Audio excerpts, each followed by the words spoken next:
Hello and welcome to smart learning. আজকে আমরা geotectonic পোর্শনের একটা খুব গুরুত্বপূর্ণ অংশ ভঙ্গিল পর্বতের উৎপত্তি সংক্রান্ত বিভিন্ন তত্ত্ব, ওরোজেনেসিস অফ ফোল্ড মাউন্টেন, তো এই সম্পর্কে ডিটেলসে জানব। ঠিক আছে, তো ভঙ্গিল পর্বত সম্পর্কে আমরা কম বেশি জানি। ভঙ্গিল পর্বত কাকে বলে বলুন তো?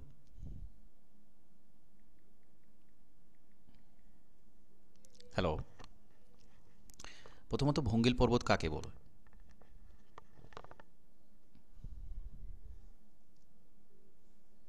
পাতের সংঘর্ষে শিলাস্তরের মধ্যে যে ধাক্কা লেগে ভাঁজ খেয়ে পর্বতের সৃষ্টি হয় সেটাই।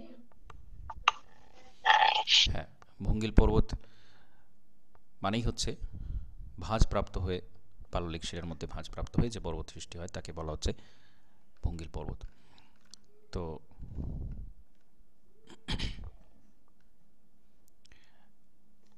তো এই যে আমরা জানি ভঙ্গিল পর্বতের এই যে উৎপত্তির বিষয়টা, এটাকে গিরিজনী আলোড়নের সাথে সংযুক্ত, যেটা কিনা আড়াআড়ি যে শক্তিটা কাজ করে তাকে আমরা বলি গিরিজনী আলোড়ন। তো গিরিজনী আলোড়ন নিয়ে ডানা, হল, টেলর, জেফ্রিস, হোমস এরা কাজ করেছেন বা তারা গবেষণা করেছেন, তারা তাদের মতো মতবাদ দিয়েছেন।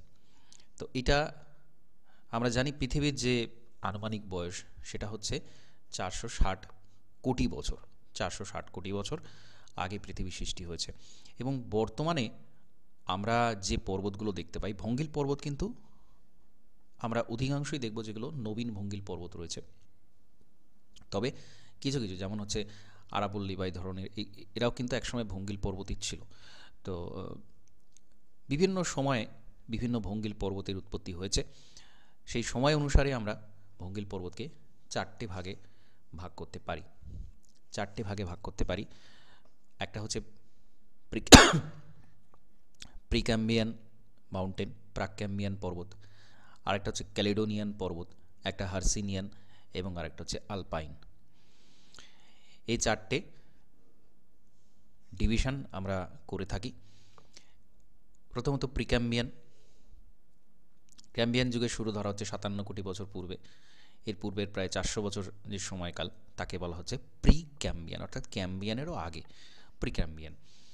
তো এই মহাযুগ গঠিত উঁচু পর্বতগুলো বর্তমানে খুব কমই অবশিষ্ট আছে। আমরা যদি জিওলজিক্যাল টাইম স্কেল যেটা আমরা শুরু করেছিলাম প্রথমে, সেইখানে আমি বলেছিলাম যে বিভিন্ন অধ্যায় কিন্তু এটা কাজে লাগবে। তো আমরা যদি প্রিক্যাম্বিয়ান যুগে শুরু করি, আমরা দেখব তাহলে শিল্ড অঞ্চল। আমরা আমরা জানি পৃথিবীর ভূত্বকের যে সবচেয়ে প্রাচীন অংশ সেটাকে শিল্ড বলা হয়। কানাডিয়ান শিল্ড, এরকম অনেক শিল্ড আছে। তো পৃথিবীর প্রাচীন যে শিল্ডগুলো সেটা প্রিক্যাম্বিয়ান যুগের শিলা দ্বারা গঠিত বলে মনে করা হয়। তো উত্তর আমেরিকার ভূতত্ত্ববিদ যারা প্রাক্যাম্বিয়ান মহাযুগে পর্বত গঠন 3টি পর্বে সম্পন্ন হয়েছিল বলে তারা মনে করেন। তো এর প্রথম পর্বটা হচ্ছে লরেনশিয়ান বা লুরেনশিয়ান পর্ব। প্রথম পর্বের সূচনা থেকেই সমুদ্রের তলদেশে ব্যাপকভাবে পলি সঞ্চিত হতে শুরু করে। পলি সঞ্চয় শুরু, প্রচুর অগ্নুৎপাত শিলার সার্বিক রূপান্তরের জন্য রিপোর্টটা বিশেষ গুরুত্বপূর্ণ এই পদ্ধতি। এটা এই সময় যে পর্বতগুলো সৃষ্টি হলো সেটা ধীরে ধীরে ক্ষয়প্রাপ্ত হয়ে ক্ষয়ীভূত পদার্থসমূহ সমুদ্রতলে সঞ্চিত হয়। এটা খুব স্বাভাবিক প্রক্রিয়া, ক্ষয় ফলে সঞ্চিত হবে এবং বৃহৎ ভূ অধোভাজে সঞ্চিত পলি দুটি অভিসারী প্লেটের পার্শ্বচাপে সংকুচিত হয়ে যায়, ভাঁজপ্রাপ্ত হয়ে উপরে উঠে পর্বত সৃষ্টি করে। এটা উত্তর আমেরিকার অ্যালগোমান পর্বত এরকম ধরনের উদাহরণ। পুনরায় এসব পর্বত ক্ষয়ীভূত হয়ে আগ্নেয় রূপান্তরিত শিলায় সত্যবাদ ঘটে এবং প্রেক্যাম্বিয়ান যুগে 3বার ক্ষয় সাধন রূপান্তর পর্বত গঠন সম্পন্ন হয়েছে। ফিনো স্কেন্ডিয়া পর্বত হচ্ছে প্রিক্যাম্বিয়ান পর্বতের অবশেষ, যা এখন উল্লেখ হয় দৃষ্টিগোচর হয়। তো এইগুলো উদাহরণগুলো আমাদেরকে মনে রাখতে হবে। দেখুন, এটা খুব সাধারণ প্রক্রিয়া যে পর্বত তৈরি হলো, সেই পর্বতটা আবার ক্ষয় হলো, ক্ষয় হয়ে গিয়ে আবার সেটা সমুদ্রে সঞ্চিত হয়, আবার সমুদ্রে সঞ্চিত হওয়ার পরে সেটা পাললিক শিলাতে রূপান্তরিত হয়, তারপর সেখানে ভাঁজপ্রাপ্ত হয়ে আবার পর্বতের সৃষ্টি হয়। এখানে সেই প্রসেসটার কথাই বলা আছে এবং প্রথম যে পর্ব প্রিক্যাম্বিয়ান যুগের, এটা তো একটা দীর্ঘ সময়কার, তো সেখানে অনেক ধরনের ক্ষয়, অনেক ধরনের সঞ্চয়, অনেক কিছু লক্ষ্য করা যায়, অনেক কিছু লক্ষ্য করা যায়। এবং ওভারঅল আমরা দেখব এই যে লরেন্সিয়ান পর্বে একবার সূচনা হচ্ছে, ব্যাপকভাবে পলি সঞ্চয়ের সূচনা হচ্ছে, তারপরে আবার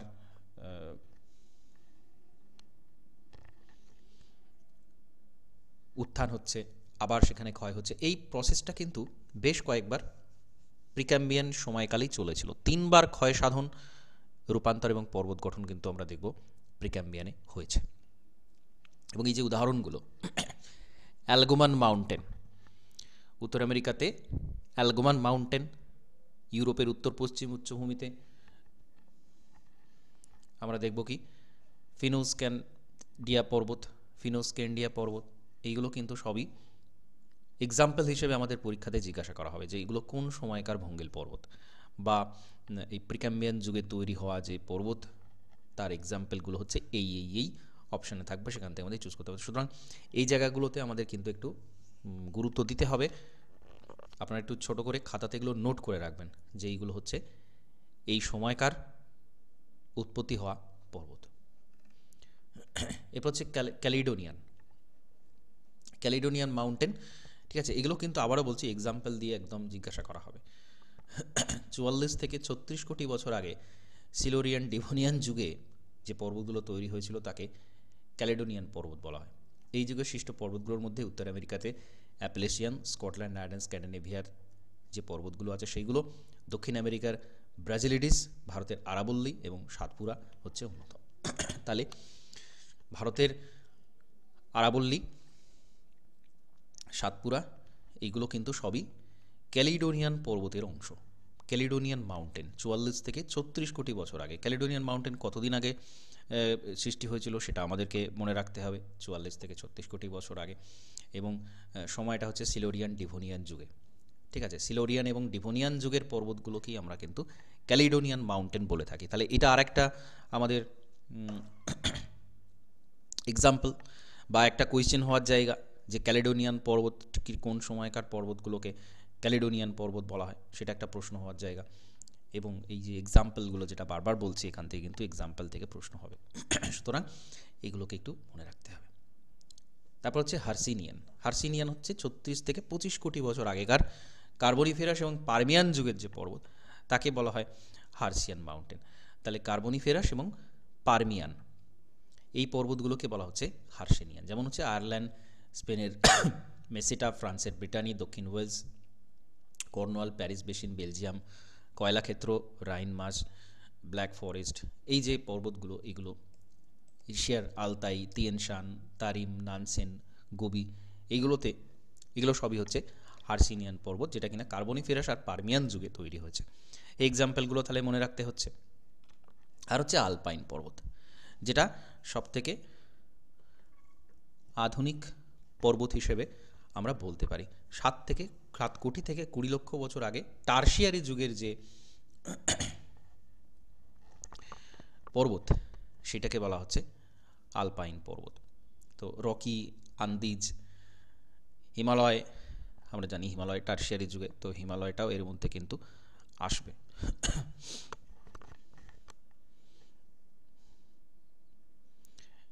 ঠিক আছে, তাহলে এই যে আমরা দেখলাম এই এক্সাম্পলগুলো, এগুলো সব কিন্তু প্রত্যেকটা বুঝতেই পাচ্ছেন কোন জায়গা থেকে করতে হবে।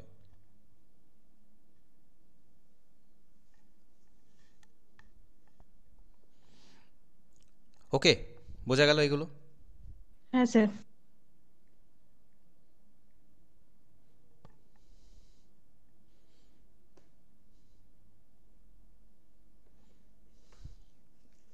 এবার আমরা চলে আসবো ভঙ্গিল পর্বতের যে বৈশিষ্ট্যগুলো সেগুলোতে চলে আসব। প্রথমত আমরা জানি যে প্রবল সংকোচন বল তার প্রভাবে অভিসারী পাত সীমানাতে পাললিক শিলাস্তরে ভাঁজ প্রাপ্ত হয়ে ভঙ্গিল পর্বত সৃষ্টি, এটা খুব কমন কথা। এবং এতে অনেক জীবাশ্ম পাওয়া যায়, যা থেকে প্রমাণিত হয় যে কোনো সাগর মহাসাগরের অংশে ছিল। এটাই প্রধান প্রমাণ। আমরা বারবার বলি যে সমুদ্রের নিচে পলি সঞ্চয় হলো, সেখান থেকে পাললিক শিলাতে পরিণত হলো, পাললিক শিলার ভাঁজ প্রাপ্ত হয়ে পর্বত হয়েছে। তো এই কথাগুলো বলার একটাই ভিত্তি, সেটা হচ্ছে পাললিক শিলার খাঁজে যে সমস্ত জীবের জীবাশ্ম পাওয়া যায় সেগুলো সব সামুদ্রিক জীব। সুতরাং এখানে যে সমুদ্র ছিল, সমুদ্র থেকেই যে এদের উৎপত্তি হয়েছে সেটা নিয়ে কোনো সন্দেহ নেই। এবং এগুলো একদিনের ব্যাপার নয়, দীর্ঘ সময় ধরে, দীর্ঘ যুগ ধরে এখানে সঞ্চয় হওয়ার ফলে কিন্তু এই জিনিসটা হয়েছে।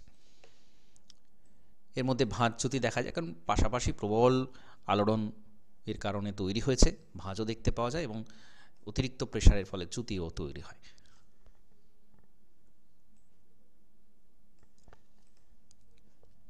ভঙ্গিল পর্বতের যে মূল শিলা সেটা অবশ্যই পাললিক শিলা, কিন্তু উৎপত্তির বিভিন্ন পর্যায়ে আগ্নেয় এবং রূপান্তরিত শিলাও এখানে কিন্তু দেখতে পাওয়া যায় এবং হাজার হাজার মিটার পুরু পাললিক শিলা পাওয়া যায়। তো এখানে বিভিন্ন বিজ্ঞানীরা ধারণা করছেন ভাঁজ পর্বতের শিলাগুলোকে কোনো সমুদ্রের গভীর অতলে সঞ্চিত হয়েছিল, কিন্তু শিলাস্তরে যে ফসিল পাওয়া যেগুলো অগভীর সমুদ্রের জীব। এতে অনেকেই ধারণা করেছেন কোনো অগভীর সমুদ্রে নিশ্চয়ই পলি সঞ্চিত হয়েছিল। সঞ্চিত পলি যখন পুরু হয়ে জমতে থাকে, উপরের চাপে পলির নিচের ভূভাগ অবনমিত হতে থাকে, হাজার হাজার মিটার পলি সমুদ্রে কোনো সংকীর্ণ স্থানে সঞ্চিত হয়, পরবর্তীতে ভূগঠনের ফলে উত্থিত হয়েছে। তো এটা একটা আরেকটা বিষয় যে শুধুমাত্র যে জীবগুলো সামুদ্রিক সেটা নয়, জীবগুলো হচ্ছে একটু কম গভীরতায় যেসব জীবগুলো থাকে সেইগুলো। বেশি গভীরে কিন্তু জীব তাদের জীবাশ্ম পাওয়া যায়নি। তার মানে অগভীর সমুদ্র, আমরা টেথিসের কথা যখন বলি একটা কথা তখন আসে দেখবেন যে অগভীর সমুদ্র। তো এই অগভীর সমুদ্র ব্যাপারটাই কিন্তু এখানেও একটা প্রমাণ যে যে সমস্ত জীবের জীবাশ্ম পাওয়া গেল তারা অগভীর সমুদ্রেতেই পাওয়া যায়। ভঙ্গিল পর্বতের প্রস্থ অপেক্ষা দৈর্ঘ্য অনেক বেশি থাকে। তো এটা আমরা জানি, আমরা হিমালয় দিয়েই বলতে পারি যে হিমালয়ের পূর্ব পশ্চিমে 2400 বা 2500 কিলোমিটারের কাছাকাছি লম্বা, প্রস্থে মাত্র 400 কিলোমিটার। গড়টা যদি বলা হয় প্রস্থে কোথাও 200, কোথাও 600 কিলোমিটার বিস্তৃত। তো এর থেকেই বোঝা যাচ্ছে কোনো সংকীর্ণ অগভীর সমুদ্রে পলি সঞ্চয়ের মাধ্যমেই এর সৃষ্টি হয়েছে। ভঙ্গিল পর্বতগুলোর ঢাল সাধারণত একদিকে উত্তল, অন্যদিকে অবতল হয়ে থাকে। এটা একটা বৈশিষ্ট্য, মনে রাখবেন। এগুলো কি হবে, এক একটা স্টেটমেন্ট তৈরি হবে। স্টেটমেন্ট যে ভঙ্গিল পর্বতের হচ্ছে এই বৈশিষ্ট্য, এর মধ্যে থেকে নিম্নলিখিতের মধ্যে কোনগুলো সঠিক সেটা নির্বাচন করুন বা কোনগুলো বেঠিক সেটা নির্বাচন করুন, দিয়ে স্টেটমেন্ট দেওয়া থাকবে। ভঙ্গিল পর্বতের ঢাল একদিকে উত্তল, অন্যদিকে অবতল। এবার যদি এইটা না জানা থাকে, আমরা কিন্তু কনফিউশনে পড়ে যাব পরীক্ষা হলে, যে সত্যি কীরকম ভঙ্গিল পর্বতে কীরকম বৈশিষ্ট্য দেখা যায়। তো এটা কিন্তু আমাদেরকে একটু গুরুত্ব সহকারে প্রত্যেকটাই দেখতে হবে। প্রান্ত সীমার দিকে মুখ করে অবস্থান করতে দেখা যায় উত্তর দক্ষিণ আমেরিকার পশ্চিম উপকূল, রকি, আন্দিজ পর্বতমালা, প্রশান্ত মহাসাগরের দিকে মুখ করে দণ্ডায়মান। ভঙ্গিল পর্বত অঞ্চলে ভূপৃষ্ঠের দুর্বল স্থান হয়, এটা আগ্নেয়গিরি, পৃথিবীর সর্বাপেক্ষা ভূকম্পপূর্ণ অঞ্চল। এটা এর বৈশিষ্ট্য। ভূমিকম্প হয়, ভূপৃষ্ঠের দুর্বল স্থান অবশ্যই, পাতের চলাচলের একটা জায়গা, অগ্নুৎপাতও হয়, ভূমিকম্প হয়। 3 ধরনের পরিবেশে ভঙ্গিল পর্বত তৈরি হয়। দুটো মহাদেশীয় পাত হতে পারে, মহাদেশ এবং একটা সামুদ্রিক পাত হতে পারে, এবং সামুদ্রিক স্তরের মহাদেশীয় প্লেটের অভ্যন্তরে প্রবেশ করে বিচ্ছিন্ন শিলামণ্ডল মহাদেশীয় পাত সীমানা বরাবর, এটা হতে পারে। তো এগুলো আমরা বেসিক জিনিসগুলো দেখলাম। এবার হচ্ছে অধ্যায়ের মূল অংশ, ভঙ্গিল পর্বতের উৎপত্তি সংক্রান্ত বিভিন্ন তত্ত্ব, থিওরি। কোবারের জিওসিনক্লাইনাল ওরোজেন থিওরি, কোবারের এই তত্ত্বটা খুব গুরুত্বপূর্ণ, ঠিক আছে? খুব গুরুত্বের সহকারে, খুব কনসেন্ট্রেট করে এটা কিন্তু জানতে হবে। তো উনি কোবার ছিলেন জার্মান ভূতত্ত্ববিদ। ডার বউ ডার এরডে এই বইতে পৃথিবীপৃষ্ঠের অবয়বগুলোর বিস্তারিত প্রণালীবদ্ধ ব্যাখ্যা করেছেন, এবং সেলড অঞ্চল যেগুলো, তার সাথে গিরিজনী আলোড়নের একটা সম্পর্ক প্রতিষ্ঠা করার তিনি চেষ্টা করেন। পর্বতের শুধুমাত্র উৎপত্তি তিনি ব্যাখ্যা করেননি, পর্বত গঠন, তাদের ভূতাত্ত্বিক ইতিহাস, বিবর্তন, সমস্ত কিছু তিনি ব্যাখ্যা করেছেন। প্রথমত জিওসিনক্লাইন, ভূ অধ ভাঁজ। এই জিওসিনক্লাইনের যে তত্ত্বটা, এটা কিন্তু উনিই বলেছিলেন। ভূত্বকের একটা দীর্ঘ রৈখিক অংশ, যেটা কিনা কালের বিবর্তনের সাথে গভীরভাবে বসে গিয়ে বড় খাদের সৃষ্টি করে, তাকে জিওসিনক্লাইন বা ভূ অধভাঁজ বা ভূ নিম্ন ভঙ্গ বলা হয়।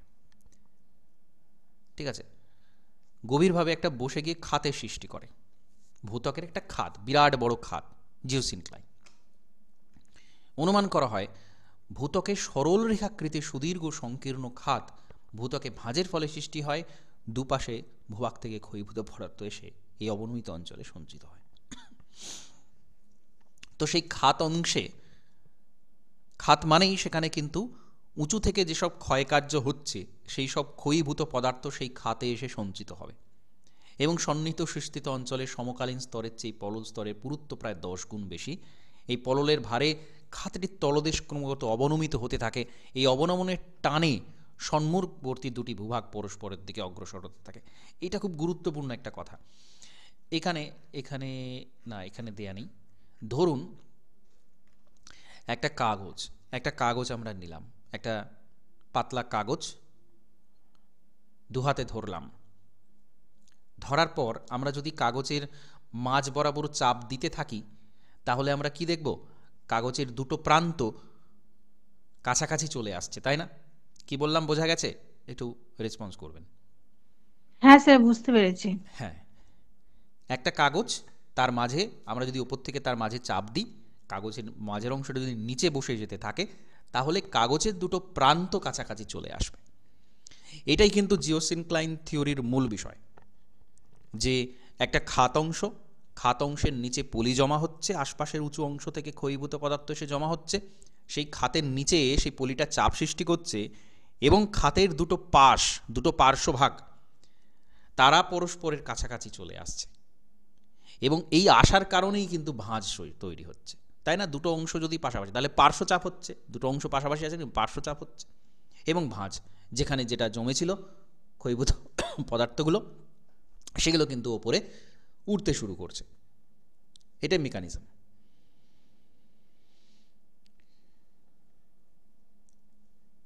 ঠিক আছে, এটাই কিন্তু জিওসিনক্লাইন থিওরি। পরবর্তীকালে পাত সংস্থান আসার পরে এই তত্ত্বটা অনেকটা ম্লান হয়ে যায়, কিন্তু এটা বলা হয়, এটা বেসিক একটা বিষয়, এটা খুব সাধারণ বিষয় যে হ্যাঁ, এটা কিন্তু হতে পারে।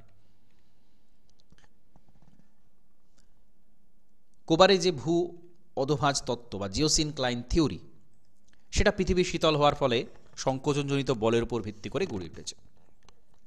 ঠিক আছে, পৃথিবী শীতল হওয়ার ফলে সংকুচিত হয়, এটাও কিন্তু একটা কোবারের তত্ত্বের একটা বেসিক ধারণা। পৃথিবী শীতল হওয়ার ফলে সংকুচিত হয়।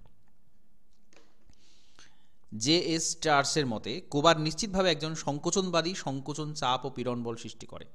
অন্যভাবে বলা যায়, পৃথিবী শীতল হওয়ার ফলে উৎপন্ন সংকোচন বলের প্রভাবে সুস্থিত ভূভাগ সম্মুখ ভূমিতে অনুভূমিক গতির সৃষ্টি হয়, যার চাপে পাললিক শিলা কুঞ্চিত ভাঁজতে পরমাণু সৃষ্টি করে। তো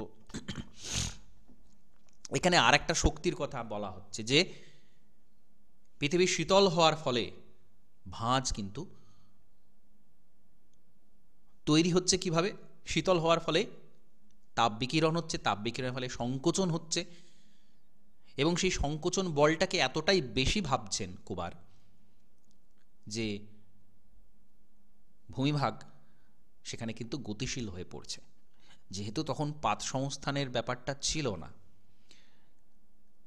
ভৌগোলিকদের কল্পনা করতে হতো যে তাহলে কোথা থেকে এত শক্তি আসছে, যে সংকোচন এইভাবে হচ্ছে এত বড় ভূমিভাগে। তো সেটা ভাবতে গিয়ে এরকম ধরনের সংকোচন তত্ত্ব বলা যায়, সেটাকে তারা নিয়ে আসছেন বা কোবার নিয়ে আসছেন। কোবারের তত্ত্বের ভিত্তি কি? বর্তমানে যেখানে পর্বত রয়েছে সেখানে ছিল মোবাইল জোন অফ ওয়াটার, জলের গতিশীল অঞ্চল। অর্থাৎ এখানে এখন যেখানেই আমরা ফঙ্গিল পর্বত দেখি সেখানে কোনো না কোনো সময় একটা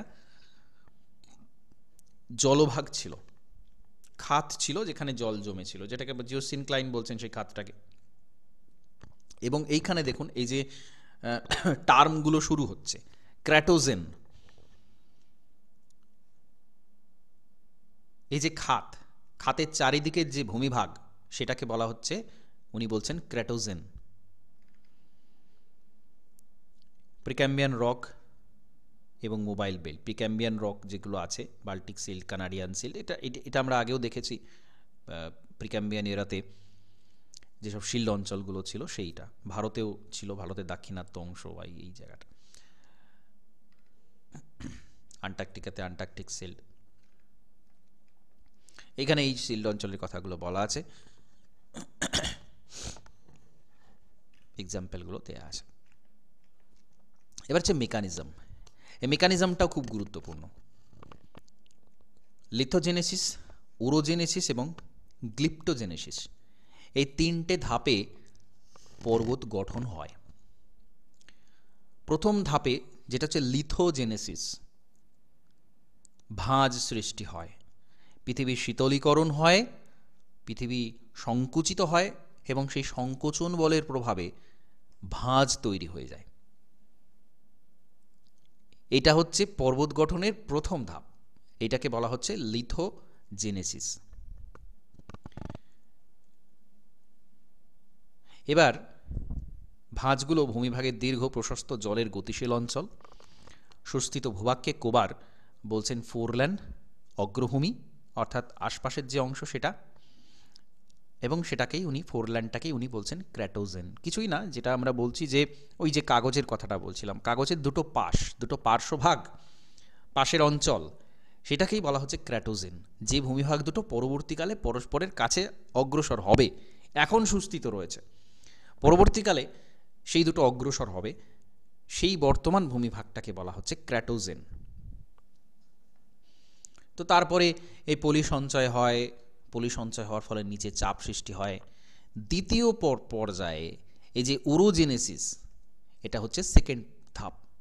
এই তিনটে ধাপ পরপর সিকোয়েন্স অনুযায়ী মনে রাখবেন, লিথোজেনেসিস, ওরোজেনেসিস এবং থার্ড ধাপ হচ্ছে গ্লিপ্টোজেনেসিস। এই তিনটে ধাপে কিন্তু মনে রাখবেন।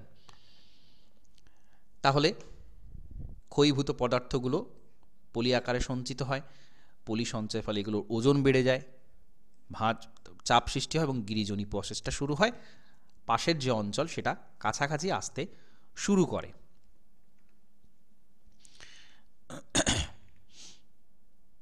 তো এইখানে দেখানো আছে এই নিচু অংশ, সাবসিডেন্স অফ ফ্লোর, এই নিচে অংশ এটা হচ্ছে, চাপ হচ্ছে, এবং এই পাশের দুটো ভূমিভাগ এটা পাশাপাশি দুটো কাছাকাছি চলে যাচ্ছে, এটাকেই বলা হচ্ছে ক্র্যাটোজেন।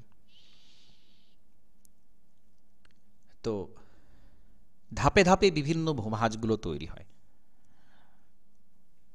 প্রথমে তীব্র চাপের ফলে রিকাম্বেন্ট ফোল্ড তৈরি হয়, অনুভূমিক ভাঁজ তৈরি হয়, এবং ফাইনালি সেটা ন্যাপে পরিণত হয়। ন্যাপ মানে কি? ন্যাপ ভাঁজ কাকে বলে বলুন?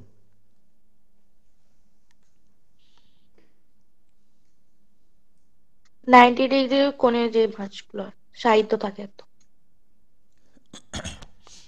90 ডিগ্রি হলেই ন্যাপ বলা হয়? 90 ডিগ্রি কোণ হলে ন্যাপ বলা হয়? ন্যাপ ভাঁজ হচ্ছে যে ভাঁজের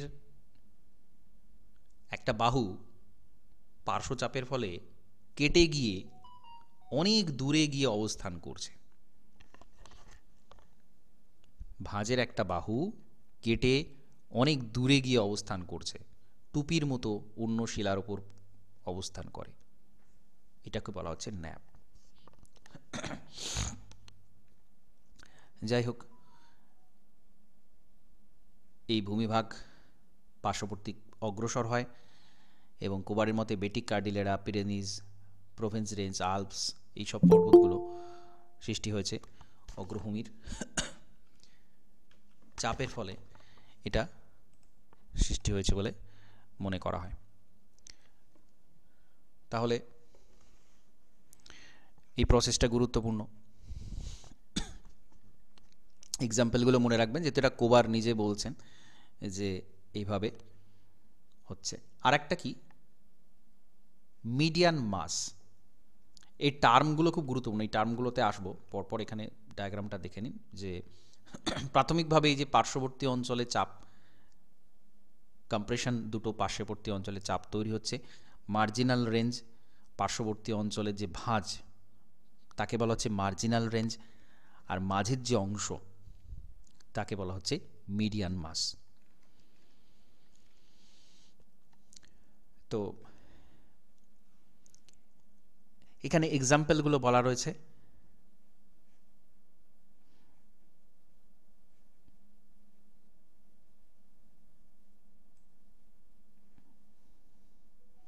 এই যে মধ্যক স্তূপ মানে হচ্ছে মিডিয়ান মাসের যে অংশ, ঠিক আছে। পন্টিং টরাস, এখানে এই যে শৈলশিরা তার মধ্যবর্তী আনাতোলিয়া মালভূমি। জাগ্রোস, এলবোর্স পর্বতের মাঝে ইরান মালভূমি, এইটা হচ্ছে মিডিয়ান মাসের উদাহরণ। অর্থাৎ দুদিকে পর্বতমালা রয়েছে, দুদিকে পর্বতমালা রয়েছে এবং তার মাঝে একটা মালভূমি অঞ্চল আমরা দেখতে পাচ্ছি। এই মালভূমিটাকে বলা হচ্ছে মিডিয়ান মাস। আমরা যখন মালভূমির ক্লাসিফিকেশন করি আমরা একটা বলি কি পর্বত বেষ্টিত মালভূমি। তো কোবার এই যে পর্বত এর মধ্যবর্তী যে মালভূমি অঞ্চল, নিচু, একটু তুলনামূলক যে নিচু অঞ্চল, পর্বতের তুলনায় নিচু, তো এটাকে বলছেন মিডিয়ান মাস। এবং পাশের দুটো পর্বতকে বলা হচ্ছে মার্জিনাল রেঞ্জ। তো এখানে এক্সাম্পল দেয়া রয়েছে যে পন্টিক টরাস, এই যে দুটো পর্বত তার মাঝবর্তী এরকম আনাতোলীয় মালভূমি রয়েছে, ইরানের মালভূমি রয়েছে জাগ্রোস আর এলবোজ পর্বতের মাঝে। তাই এইগুলো হচ্ছে এর এক্সাম্পল। তো এখানে ককেশাস, পন্টিক টরাস এইসব পর্বতগুলো, আর এখানে জাগ্রোস, এলবুর্স, হিমালয়, বার্মা রেঞ্জ, এই পর্বতগুলো এখানে বলা রয়েছে। তো ওই যেভাবে উৎপত্তিটা হয় এখানে ছবি দেওয়া রয়েছে। মিডিয়ান মাস বিভিন্ন ধরনের হয়। এটা মালভূমি হতে পারে, মালভূমি অঞ্চল হতে পারে, এই যে তিব্বত মালভূমি, ঠিক আছে, ইরানের মালভূমি, আনাতোলিয়া মালভূমি, ঠিক আছে। তিব্বতটা তো অবশ্যই হয়, বুঝতে পারছেন, হিমালয় ঠিক ওপরের দিকে, ঠিক আছে। সেই যে মালভূমি অঞ্চল সেটাও কিন্তু একটা মিডিয়ান মাস, মধ্যবর্তী একটা সমতল অংশ। সমভূমি আকারে হতে পারে এবং সাগর আকারেও কিন্তু থেকে যেতে পারে, ঠিক আছে। ভূমধ্যসাগর, ভূমধ্যসাগরটা অ্যাকচুয়ালি কী বলুন তো? ভূমধ্যসাগর অ্যাট প্রেজেন্ট কিন্তু একটা অবশিষ্টাংশ। কিসের অবশিষ্টাংশ ভূমধ্যসাগর?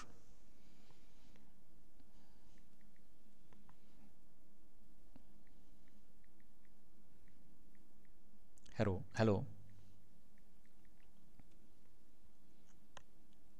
শোনা যাচ্ছে তো? হ্যাঁ স্যার, শোনা যাচ্ছে। হ্যাঁ। ভূমধ্যসাগর হচ্ছে টেথিস সাগরের কিন্তু অংশ। ভূমধ্যসাগরের ডান দিকটা যদি দেখেন, ভূমধ্যসাগরের ডান দিকটা কি?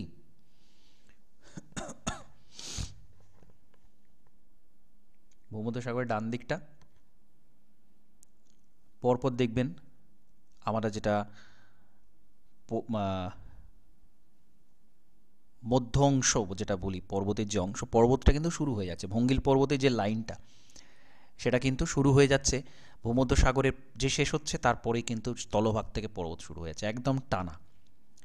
আমরা যে ভূমিকম্পপ্রবণ অঞ্চল তার যে শ্রেণীবিভাগ করি, একটা হচ্ছে প্রশান্ত মহাসাগরীয় আগ্নেয় মেঘলা, আর একটা হচ্ছে মধ্য আটলান্টিক শৈলশিরা, আর একটা হচ্ছে এই মধ্যেকার অংশ, একদম ভূমধ্যসাগরের ডান দিক থেকে শুরু করে আপ টু এশিয়াটা পুরো নিয়ে।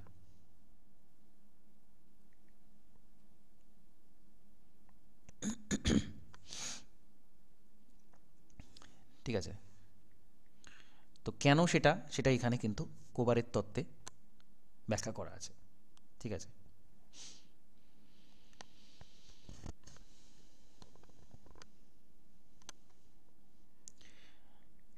তো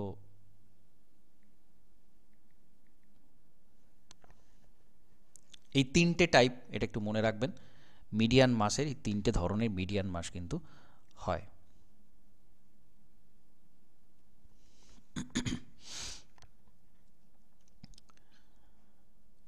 এবার কোবারের তত্ত্ব কিছু কিছু ক্ষেত্রে অবশ্যই ব্যাখ্যা পাওয়া যাচ্ছে।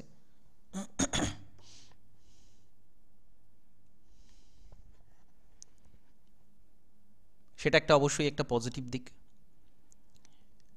এখন যেটা প্রথমেই বলছিলাম যে কোবারের তিনি ধারণা করেছিলেন, কারণ তখন পাত সংস্থান তত্ত্ব ছিল না, তিনি বলছেন সংকোচনের কারণে এটা হয়েছে। সেটা কিন্তু পুরোপুরি ঠিক নয়, কারণ এত বড় বড় পর্বতগুলো সেটা শুধুমাত্র বিকিরণের ফলে, তাপ বিকিরণের ফলে সংকোচন হলো, তার ফলে এত বড় বড় পর্বত তৈরি হলো, এটা বর্তমান সময় দাঁড়িয়ে মানা যায় না, বা আমরা জানি পাত সংস্থান তত্ত্ব আছে তার কারণে এগুলো।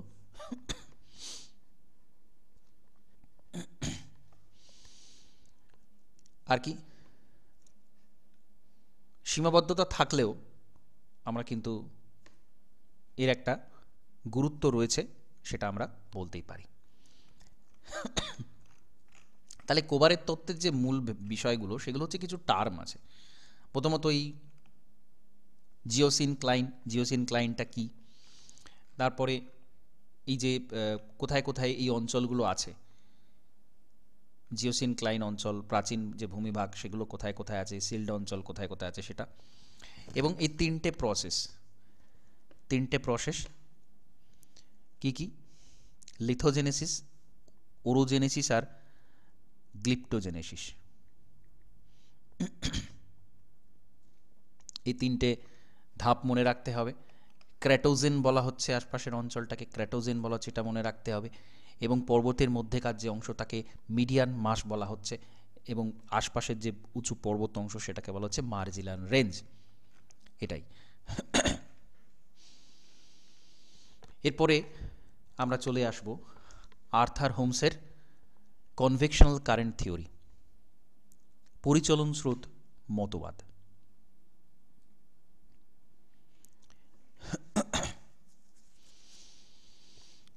তো পরিচলন স্রোত কাকে বলে? এটা কিন্তু খুব গুরুত্বপূর্ণ একটা বিষয়। পরিচলন স্রোত কাকে বলে বলুন?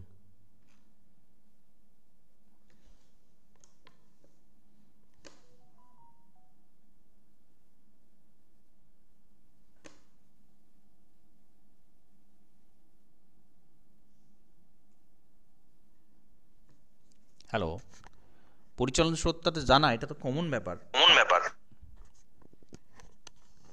হ্যাঁ বলুন। হ্যালো, তরল বা গ্যাসীয় পদার্থের অণুগুলোর মধ্যে যে তাপমাত্রার পার্থক্যটা হয়, ওটার জন্য যে উম, নিচের যে উষ্ণ ওটা হওয়ার পর উপরে উঠে যায়, আবার উপরের শীতলটা নিচে নেমে এসে আবার উষ্ণ হয়, এই যে রোটেশনটা চলতেই থাকে। হ্যাঁ ঠিকই। এবং এটা আর্থার হোমস ব্যাখ্যা করেছিলেন যে আমাদের যে অ্যাস্থনোস্ফিয়ার আছে, লিথোস্ফিয়ারের নিচে যে অ্যাস্থনোস্ফিয়ার আছে, সেই অ্যাস্থনোস্ফিয়ারে কিছু কিছু এমন জায়গা আছে যেখানে তাপমাত্রা অতিরিক্ত বেশি, এবং সেই তাপমাত্রার কারণে নিচের পদার্থটা অনেক বেশি গরম হয়ে যায়, ঘনত্বের পার্থক্য হয়। গরম হলেই সেটা ঘনত্ব কমবে, এবং সেই অল্প ঘনত্বের অংশটা উপর দিকে উঠে যায়, তারপরে আবার সেটা শীতল হয়, তুলনামূলক শীতল হয়, আবার সেটা নিচে নামে, আবার সেটা উপরে উঠে, এই সার্কেলটা চলতে থাকে, যেটাকে আমরা পরিচলন বলি, পরিচলন স্রোত।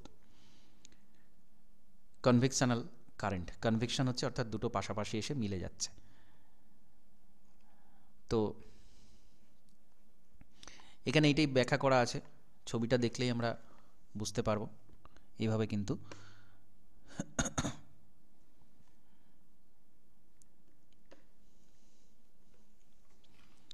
বলা আছে।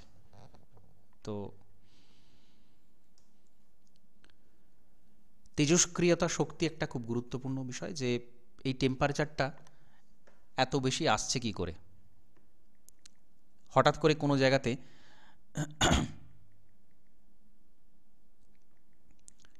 পার্টিকুলার ওই জায়গাটাতেই উষ্ণতাটা বেশি কেন? কেন বেশি? কারণ হচ্ছে ওখানে কিছু তেজস্ক্রিয় পদার্থ রয়েছে।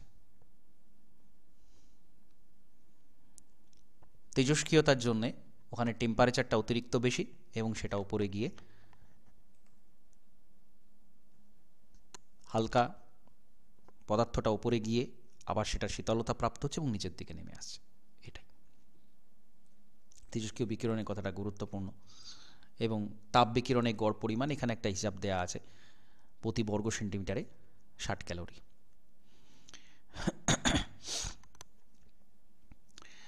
এবং গ্রানাইট, গ্রানোডায়োরাইট, ব্যাসল্ট, গ্যাব্রো এইসব জায়গাতে সৃষ্ট যে তেজস্ক্রিয়তার শক্তি সেটা প্রায় সমান হয়। তো ভূগর্ভের তুলনায় পৃথিবীর উপরে সবচেয়ে বেশি তেজস্ক্রিয়তার উপাদান কিন্তু থাকে। তো এটাও একটা গুরুত্বপূর্ণ দিক। তো বিভিন্ন দিক থেকে আসা একই বিন্দুতে এটা মিলিত হয় এবং নিম্নগামী হবার সময় পদার্থসমূহ অনুভূমিক চাপে ভূপৃষ্ঠ উঁচু হয়ে পর্বতের সৃষ্টি করে। তো এটা খুব গুরুত্বপূর্ণ বিষয়। এই যে নিম্নগামী যখন হচ্ছে, উপরে উঠলো, ওঠার পরে যে ধাক্কা দিচ্ছে, নিম্নগামী হওয়ার সময় যে ধাক্কা দিচ্ছে, সেই যে প্রেশার, এখানে মনে রাখতে হবে এখানে কিন্তু পাতের বিষয়টা এখানে কিন্তু আসছে না তখন।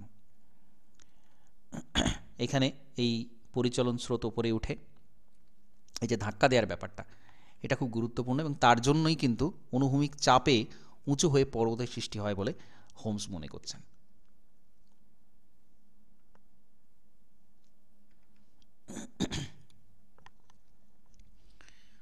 নিরক্ষরেখার নিকটবর্তী আদি ভূখণ্ডের তলদেশ উত্থিত পরিচলন স্রোত প্রবাহের মূল ভূখণ্ডটিকে কয়েকটি অংশে বিচ্ছিন্ন করে দেয়, উত্তরে দক্ষিণে বয়ে নিয়ে যায় এবং আদি নিরক্ষীয় ভূখণ্ডগুলোকে টেনে নেওয়ার ফলে টেথিস সাগরের উদ্ভব হয়েছিল বলে মনে করা হয়। অর্থাৎ এই যে সরিয়ে দিচ্ছে, তাই না,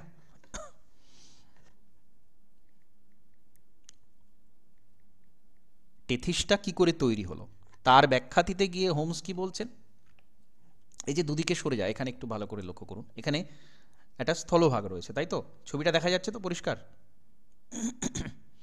হ্যাঁ স্যার, দেখা যাচ্ছে।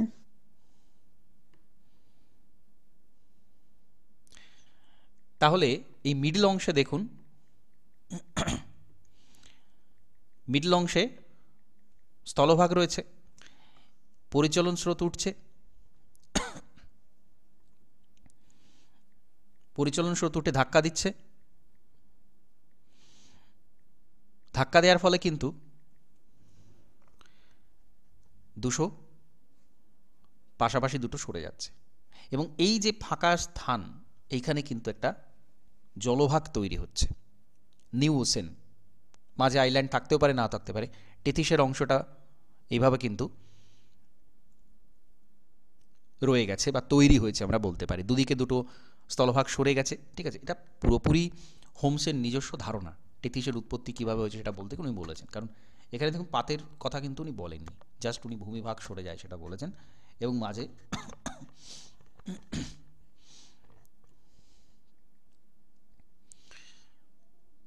এইভাবেই মাঝে টেথিসের উৎপত্তিটা হলো, এটা উনি বলছেন।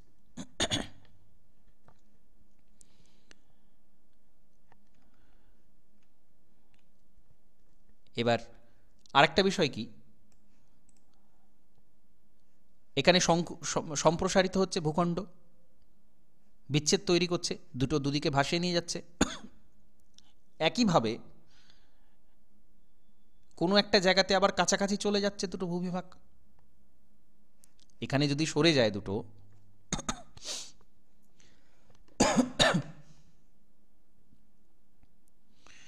দুটো যদি সরে যায় তাহলে কোনো না কোনো দুটো পাশাপাশি আসছে, এটাও তো ঠিক।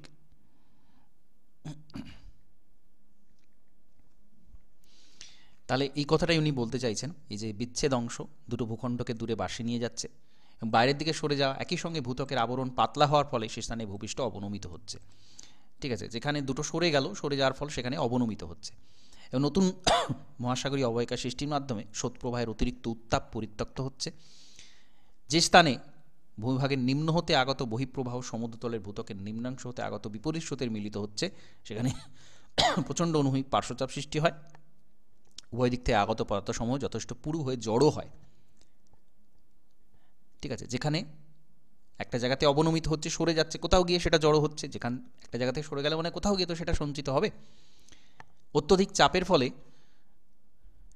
উত্তাপ স্রোতপ্রবাহিত পদার্থগুলো স্ফটিকাকার ধারণ করবে, সেখানকার ঘনত্ব পরিবর্তিত হয়ে যাবে।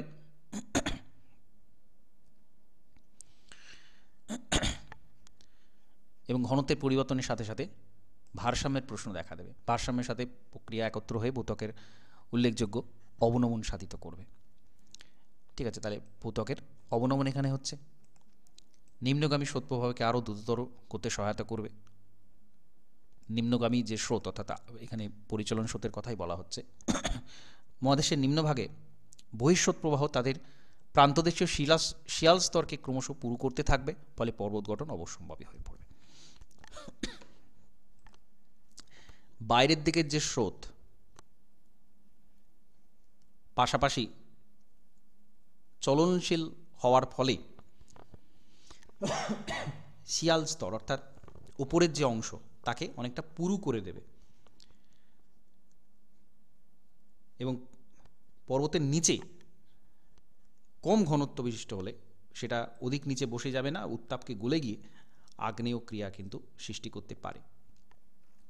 অর্থাৎ এই যে অংশটা, এখানে কিন্তু আগ্নেয় ক্রিয়া তৈরি হওয়ার একটা সুযোগ তৈরি হবে। আগ্নেয় প্রক্রিয়া তৈরি হওয়ার একটা সুযোগ তৈরি হচ্ছে সেখানে।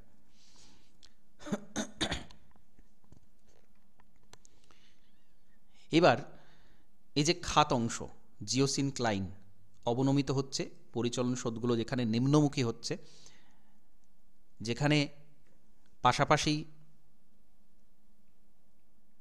এসে মিলছে, সেখানে তো উঁচু অংশ তৈরি হচ্ছে, পর্বত তৈরি হচ্ছে। আর যে জায়গাতে সরে যাচ্ছে, নিম্নমুখী হচ্ছে, সেখানে কিন্তু খাঁজ সৃষ্টি করছে, জিওসিনক্লাইন তৈরি করছে।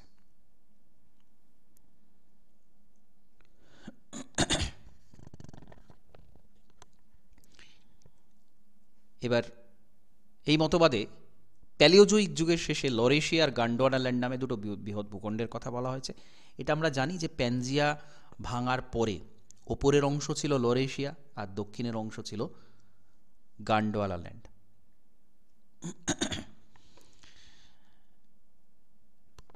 তো যাই হোক, দুটোর অগ্রসর হওয়ার কারণে প্রশান্ত টেথিস সাগরের দিকে অগ্রসর হওয়ার সময় এদের মাঝে কিন্তু যে অংশটা সেটা পর্বত তৈরি করেছিল। তো বিভিন্ন ধরনের ভিন্নমুখী তথ্য এর মধ্যে রয়েছে, কিন্তু খুব বেশি স্পষ্ট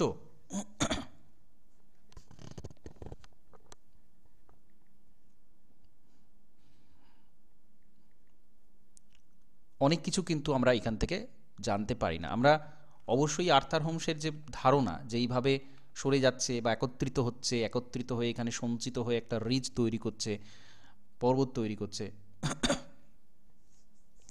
এটা একটা দিক। আর যেখানে সরে যাচ্ছে সেখানে খাত তৈরি হচ্ছে, সাবডাকশন জোনে খাত তৈরি হচ্ছে, এটা একটা দিক।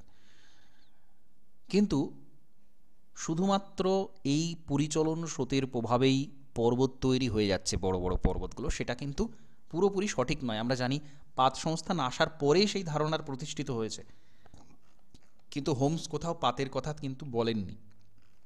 তিনি জাস্ট এই ভূখণ্ডের চলাচলের কথা বলেছেন। ঠিক আছে, তাহলে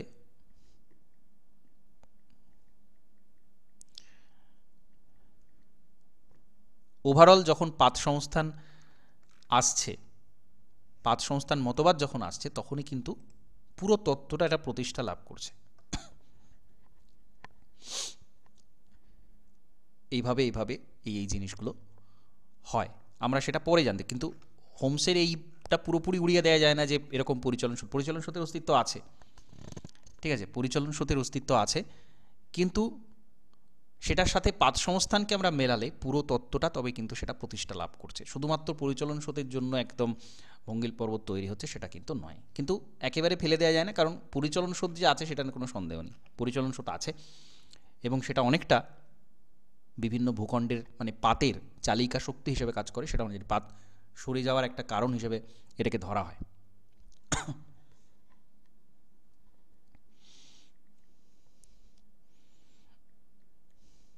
ঠিক আছে,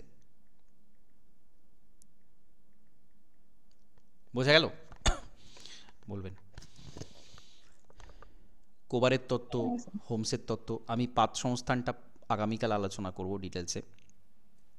পাত সংস্থানের বিভিন্ন দিক আছে, যদিও আপনারা এটা কম বেশি জানেন, কিন্তু অনেক বেশি ডিটেলসে আলোচনা করা এবং উদাহরণগুলো ধরা। আর এই দুটো তত্ত্বের মধ্যে কিছু নেই, টার্মগুলো ইম্পর্টেন্ট, ঠিক আছে, টার্মগুলো ইম্পর্টেন্ট, বা হোমসের তত্ত্বেও মূল বিষয়টা গুরুত্বপূর্ণ যে এই ঘটনা ঘটছে, আর কোবারের তত্ত্বে যে টার্মগুলো রয়েছে সেটা। আর এখানে কোন সময়কার কোন পর্বত,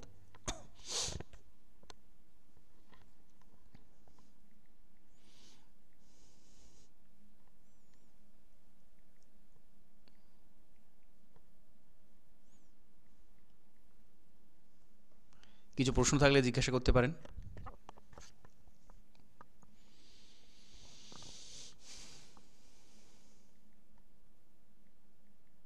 হ্যালো,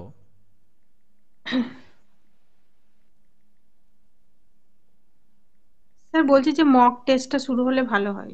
হ্যাঁ মক টেস্ট শুরু হবে, মক টেস্ট শুরু হবে, কোয়েশ্চেন দেব, একটু না এগুলো তো কোয়েশ্চেন আনসার আপনারা এই যতটুকু হয়েছে এটা করতে থাকুন। আমি জানি না ওই হ্যাঁ হ্যাঁ। যুগ বিভাগ যেটা রয়েছে, বিভিন্ন যুগের বিভিন্ন হ্যাঁ। কোথায় কবে কি হয়েছিল সেটা, বা তার পরের অংশগুলো হুম হুম। একটু রিভিশন করতে থাকুন, ঠিক আছে?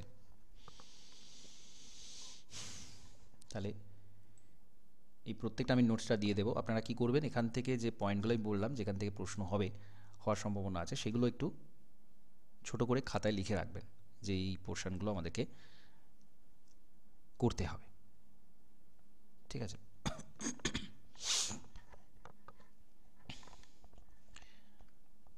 প্রত্যেকটা পার্ট সেখানে কোন কোন ইনফরমেশানগুলো আছে সে একটু করে রাখবেন, এটা সব থেকে ভালো হয়।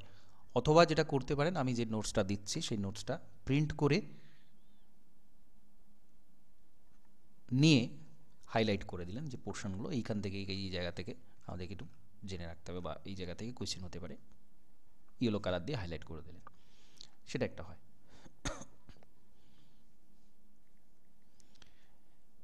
ঠিক আছে, ওকে, আজকে ক্লাসটা এখানে কমপ্লিট করছি। নমস্কার।